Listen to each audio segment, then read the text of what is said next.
ನಮಸ್ಕಾರ ಸ್ನೇಹಿತರೆ.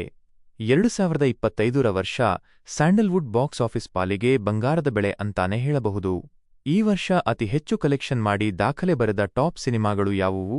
ಆ ಸಿನಿಮಾಗಳ ನಂಬರ್ಸ್ ಎಷ್ಟು? ಇಲ್ಲಿದೆ ಕಂಪ್ಲೀಟ್ ರಿಪೋರ್ಟ್. ನಂಬರ್ 1 ಸ್ಥಾನದಲ್ಲಿರೋದು ಬೇರೆ ಯಾರೂ ಅಲ್ಲ, ರಿಷಬ್ ಶೆಟ್ಟಿಯವರ ಕಾಂತಾರ ಚಾಪ್ಟರ್ 1.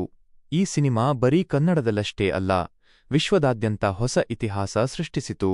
ಇದು ಒಟ್ಟು 850 ಕೋಟಿಗೂ ಅಧಿಕ ಕಲೆಕ್ಷನ್ ಮಾಡುವ ಮೂಲಕ 2025ರ ಸ್ಯಾಂಡಲ್ವುಡ್ನ ಅತಿದೊಡ್ಡ ಬ್ಲಾಕ್ಬಸ್ಟರ್ ಆಗಿ ಹೊರಹೊಮ್ಮಿದೆ. ಇನ್ನು 2ನೇ ಸ್ಥಾನದಲ್ಲಿ ಅಚ್ಚರಿಯ ಗೆಲುವು ದಾಖಲಿಸಿದ್ದು ಮಹಾವತಾರ ನರಸಿಂಹ. ಅನಿಮೇಷನ್ ಸಿನಿಮಾ ಆದ್ರೂ ಕೂಡ ಭಕ್ತಿ ಮತ್ತು ಕಥೆಯ ಶಕ್ತಿಯಿಂದಾಗಿ ಫ್ಯಾಮಿಲಿ ಆಡಿಯನ್ಸ್ನ ಸೆಳೆಯಿತು. ಈ ಸಿನಿಮಾ ಬಾಕ್ಸ್ ಆಫೀಸ್ನಲ್ಲಿ ಬರೋಬ್ಬರಿ 325 ಕೋಟಿ ಗಳಿಸಿ ಎಲ್ಲರನ್ನೂ ಚಕಿತಗೊಳಿಸಿದೆ. 3ನೇ ಸ್ಥಾನದಲ್ಲಿರೋದು ಈ ವರ್ಷದ real surprise package so from so. ಕೇವಲ 5 ರಿಂದ 6 ಕೋಟಿ ಬಜೆಟ್ನಲ್ಲಿ ತಯಾರಾದ ಈ ಸಿನಿಮಾ ಜನರ ಪ್ರೀತಿಯಿಂದ ವಿಶ್ವಾದ್ಯಂತ 125 ಕೋಟಿ ಕಲೆಕ್ಷನ್ ಮಾಡಿತು. ಕಡಿಮೆ ಬಜೆಟ್ನಲ್ಲಿ ಅತಿ ಹೆಚ್ಚು ಲಾಭ ತಂದುಕೊಟ್ಟ ಸಿನಿಮಾ ಇದು. 4ನೇ ಸ್ಥಾನದಲ್ಲಿ ದರ್ಶನ್ ಅವರ ದಿ ಡೆವಿಲ್ ಸಿನಿಮಾ ಇದೆ.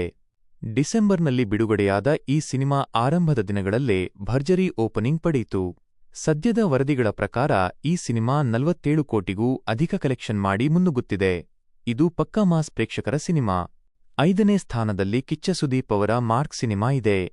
ವರ್ಷದ ಕೊನೆಯಲ್ಲಿ ರಿಲೀಸ್ ಆದರೂ ಕೂಡ ಸುದೀಪ್ ಅವರ ಸ್ಟೈಲಿಶ್ ಆಕ್ಷನ್ ಮತ್ತು ಕಿಕ್ಕೇರಿಸೋ ಮೇಕಿಂಗ್ನಿಂದಾಗಿ ಕೇವಲ 5-6 ದಿನಗಳಲ್ಲಿ ಸುಮಾರು 23 ಕೋಟಿಗೂ ಅಧಿಕ ಕಲೆಕ್ಷನ್ ಮಾಡಿ ಇನ್ನೂ ಥಿಯೇಟರ್ಗಳಲ್ಲಿ ಸ್ಟೆಡಿಯಾಗಿ ಮುನ್ನುಗ್ಗುತ್ತಿದೆ.